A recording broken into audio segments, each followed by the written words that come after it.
before I begin, I want to thank Deputy McNamara for sharing his time with us here this evening. Minister, in principle, I think this is a very worthwhile bill if it results in strengthening of the capacity of Fáilte Ireland to actively support, promote and create employment in the tourism sector within the regions. And there has to be balance and fair play. Certainly some regions are still developing their tourism strategy and are very much in the early stages and do need more assistance, and one region being my own region in the Midlands, where there's huge potential to be tapped into, but it just needs more supports and indeed more of a focus. There is more to Ireland than just Dublin, and we all know that, and certainly that needs to be realised and captured in various strategies and in various supports. The budget increase for the National Tourism Development Authority is already quite substantial, as you know, and this bill is merely an enabling bill with no direct budgetary consequences as of yet. It will allow capital monies provided by the Oireachtas to be increased by 300 million to 500 million. That's my understanding, and it makes sense to create such flexibility in terms of funding.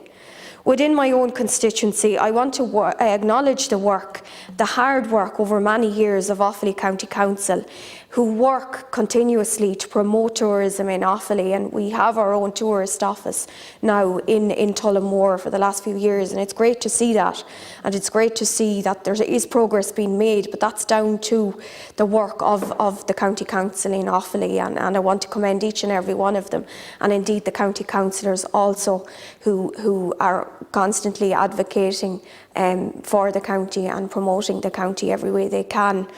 We have tourism treasures in Offaly that deserve every support that they can get from Fáilte Ireland or elsewhere. We have, for instance, Clonmacnoise, we have Le Monaghan monastic site also, we have Kinnetty Castle, Burr Castle Gardens and Science Centre, and we have, of course, the Tullamore Jew Centre. So there are huge there's huge, I suppose, options there for people and attractions in terms of attracting tourism. Certainly the potential is there. And of course we also have Lochbura Discovery Park, which is increasing in popularity, and certainly the increase in visitors is very visible and welcome. And we have the Slieve Bloom Mountains and of course the River Shannon, where you can start your riverside adventure in Banagher and cruise on one of the finest natural inland waterways in Europe. So there is a lot there. There's huge potential, as I say, to be tapped into, but we need supports. In order to make things happen, we need supports at national level. Despite the treasures that we possess, the tourism sector, and specifically the coach sector, have been crippled in the last number of years. Our rural transport infrastructure remains disjointed and not served by adequate levels of trains or buses. I and my colleagues have had a number of engagements with the largest representative body for commercial bus operators. Its members are the leading providers of scheduled services, international and domestic coach tours and school transport. As a collective, it carries more than 75 million passengers per year, while supporting 11,000 regional jobs and contributing to more than 600 million annually to the Irish economy, and yet it is on its knees and needs supports, and needs urgent supports. So the question to be asked here is, what is the point of promoting tourist destinations if people struggle to get to these places, and if there is such disconnect and lack of infrastructure and lack of supports for these coaches who are up and running and willing to play their part in promoting tourism and meeting the needs of the region?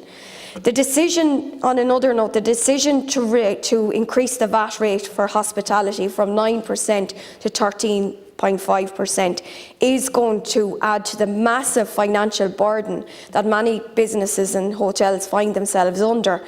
I'm particularly concerned about this because you cannot compare the region like the Midlands to Dublin. You cannot compare a small family-run hotel in Offaly to a hotel here in the city, and it's unfair to do so.